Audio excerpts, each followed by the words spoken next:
Good morning po mga paps and mams. Ngayon po ay gagawa tayo ng tinapay gamit itong itlog na pula. Ito po ang magiging flavor niya. Tara, gawin na natin.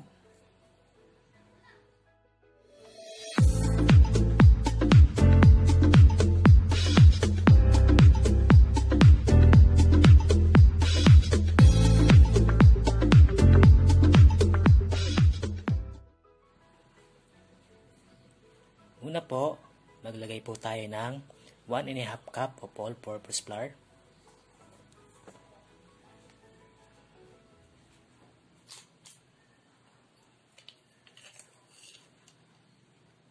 Then 1 teaspoon of yeast.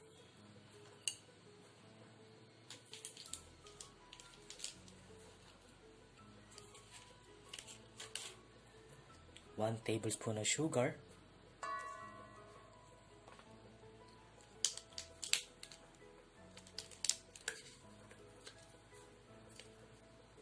Half teaspoon of salt.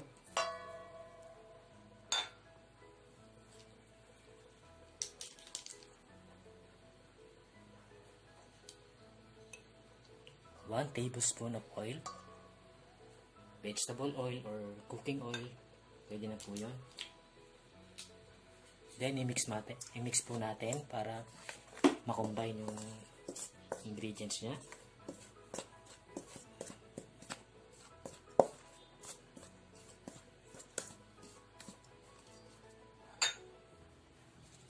Then, half cup of water.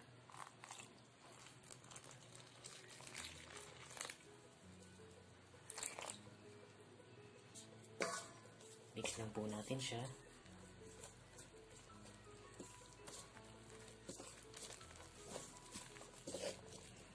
Ito pong bread na gagawin natin ay soft bread po siya. Malambot po siya. Mix lang po natin siya bago natin siya imasa. Yan po. Then, imasa na natin siya.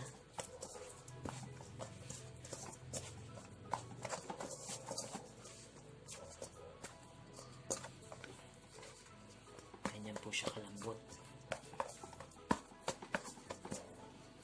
Pag dumidikit sa kamay nyo, maglagay kayo ng flour. Konting flour para hindi siya dumikit. Yan po.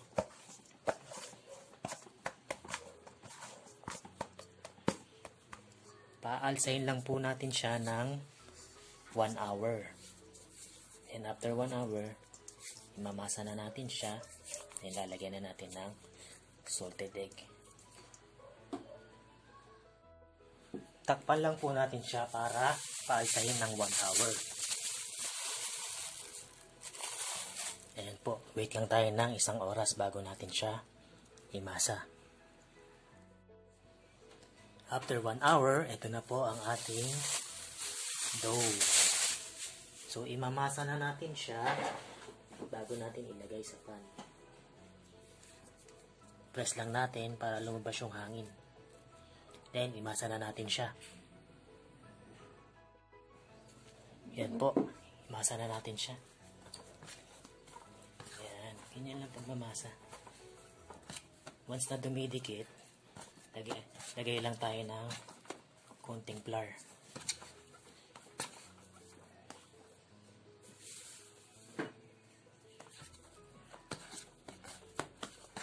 Kita nyo, sticky yung dough natin. Pag sticky yung dough natin, ibig sabihin, malambot yung bread natin pag naluto.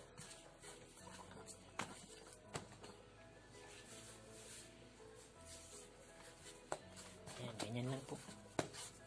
So, after nito, lalagay na natin siya sa ating pan. Dito sa low pan. Bago natin ilagay, kailangan pahiran muna natin siya ng mantika para once na naluto yung bread natin, hindi siya didikit.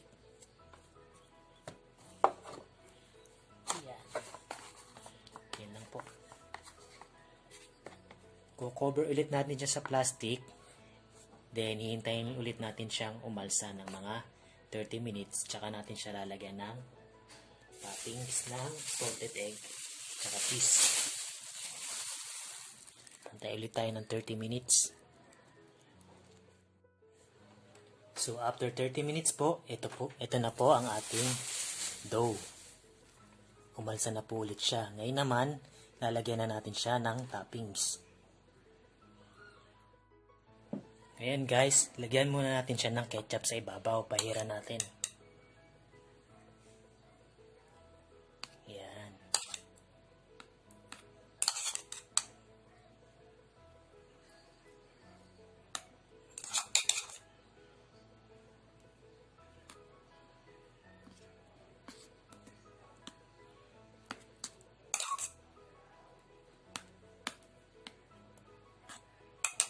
Then, lagay na natin ang ating salted egg.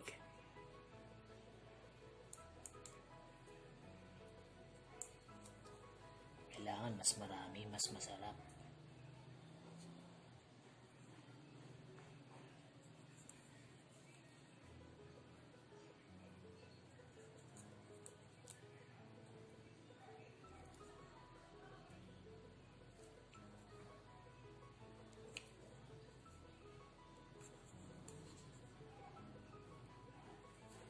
Then, ang ating cheese. Kailangan gamitin natin cheese quick melt or mozzarella para mas malasa siya.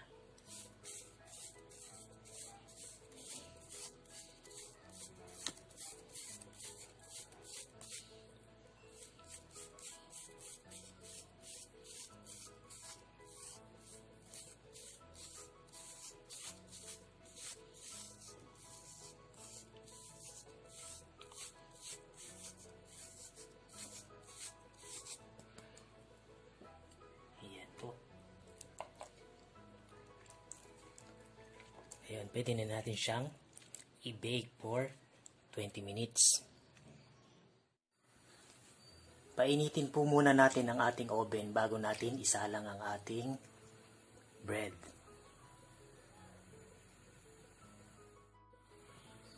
Yan po guys, pwede na natin isalang ang ating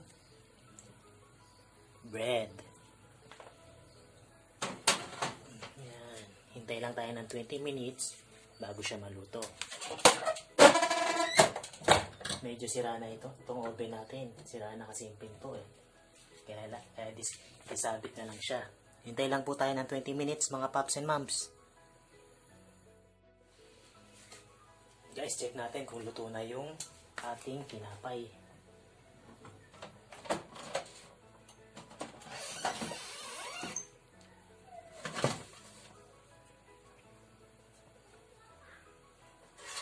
Para malaman natin kung luto na itong tinapay natin, kailangan lang natin tusukin ng toothpick or palito.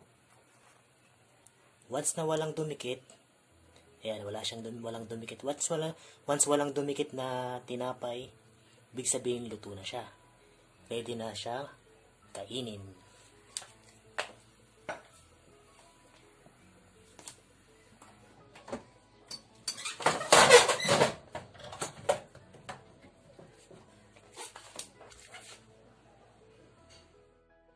Ito na po ang ating salted egg bread. Hintayin lang natin siyang lumamig bago natin siya tanggalin sa pan. Mga paps and moms, ito na po ang ating tinapay. Ngayon, ikakat natin siya para malaman natin kung malambot nga talaga siya.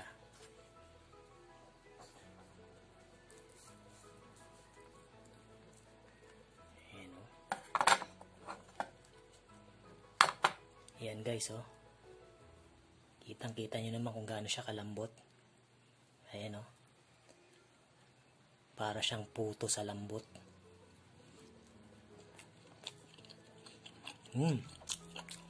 Sarap guys. Tara, kain na tayo.